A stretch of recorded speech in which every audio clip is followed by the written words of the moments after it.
The message from my wife arrived just after 6 in the evening.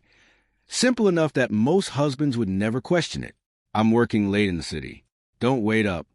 I stare at the screen while sitting alone at our kitchen table, my untouched dinner growing cold beside me. 6 years of marriage had taught me every tiny habit Emily had, and lately every habit had changed. She guarded her phone, smiled at messages she never explained, and suddenly had endless late meetings. For weeks I had ignored the uneasy feeling inside me, telling myself trust mattered more than suspicion. But that evening I finally answered with one calm sentence. No problem. Just tell Lila's wife is still waiting for him at home. The typing bubble appeared instantly, then disappeared. Minutes passed. No reply. That silence told me more than any confession ever could. I didn't invent the name Lyle. 3 days earlier I had attended a supplier meeting where I unexpectedly recognized him across the lobby. He greeted me warmly, unaware of who I was, because he only knew Emily as Emma. During casual conversation, he proudly mentioned the talented consultant he had been seeing after work for nearly 2 months. When he showed me a smiling picture on his phone, my heart nearly stopped. It was my wife. I forced myself to remain calm instead of causing a public scene. Before leaving, I quietly learned something even more important. Lyle wore a wedding ring. He wasn't just cheating with my wife. He was betraying his own family, too. Instead of exploding with anger, I decided facts would always defeat accusations. Over the following days, I gathered every piece of evidence I could without breaking the law or creating unnecessary drama. I compared Emily's calendar with credit card statements, restaurant receipts, parking records, and hotel invoices she believed I would never notice. The puzzle fit together perfectly. Every late meeting matched an expensive dinner or private hotel reservation. Every business conference somehow ended near places Lyle frequently visited. It hurt more than I could describe, but every discovery also strengthened my resolve. I would never let her rewrite the story and make me look like the insecure husband who imagined everything. Nearly 40 minutes after my message, Emily finally called. Her voice sounded strangely cheerful at first. "What did you mean by that text?" she asked. Try to laugh as though nothing serious had happened. I answered quietly, exactly what I wrote. The silence returned before she insisted I was being ridiculous. She claimed she had no idea who Lyle was. I almost believed her performance until another voice interrupted from somewhere near her.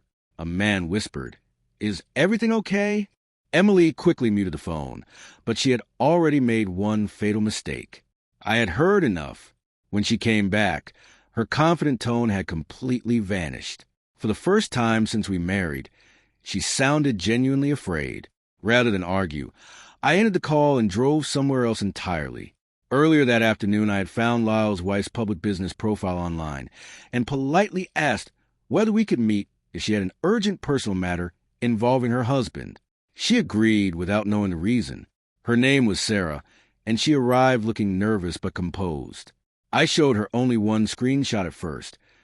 Emily's smiling selfie sent to Lyle with a heart emoji. Sarah's face turned pale. She quietly admitted her husband had also been working suspiciously late for weeks. Instead of breaking down, she surprised me by saying, "If we're going to face this, let's face it with the truth, not assumptions." Together we waited inside a small cafe across the street from the restaurant, where Lyle had reserved a table under his own name.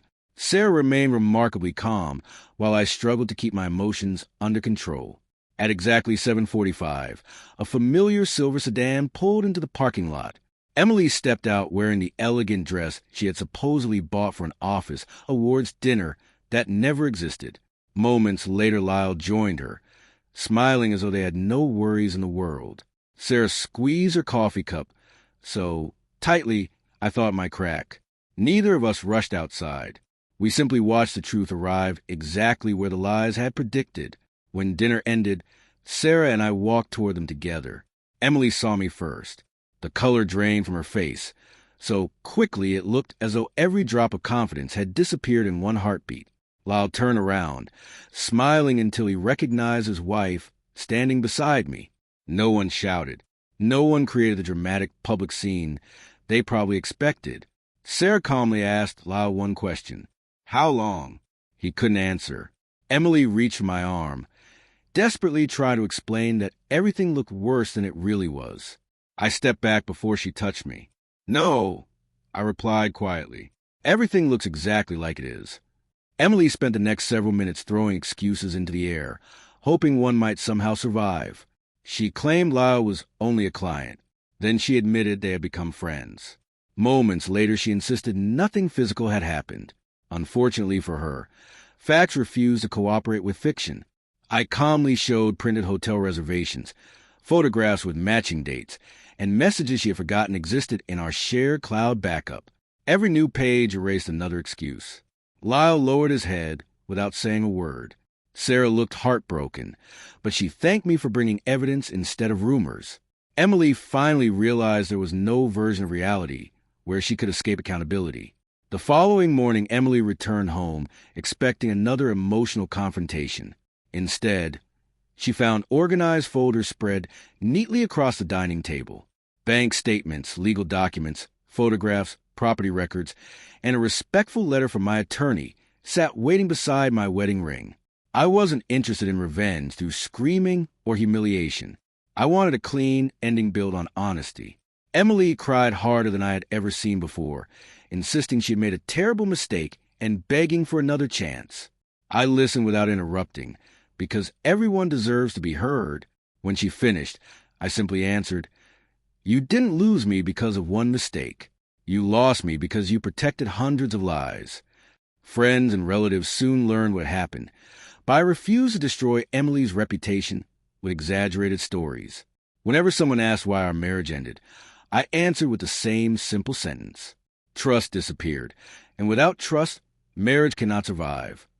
That response frustrated people searching for gossip, yet it protected my own peace. Sarah eventually filed for divorce as well, thanking me once again for choosing honesty over public revenge. Lyle tried contacting me several times, perhaps hoping forgiveness would reduce his guilt, but I declined every request. Some conversations no longer serve any purpose, once the truth has already spoken for itself. Months passed, and my life slowly became peaceful again. I focused on rebuilding routines I had abandoned during years spent worrying about someone else's choices.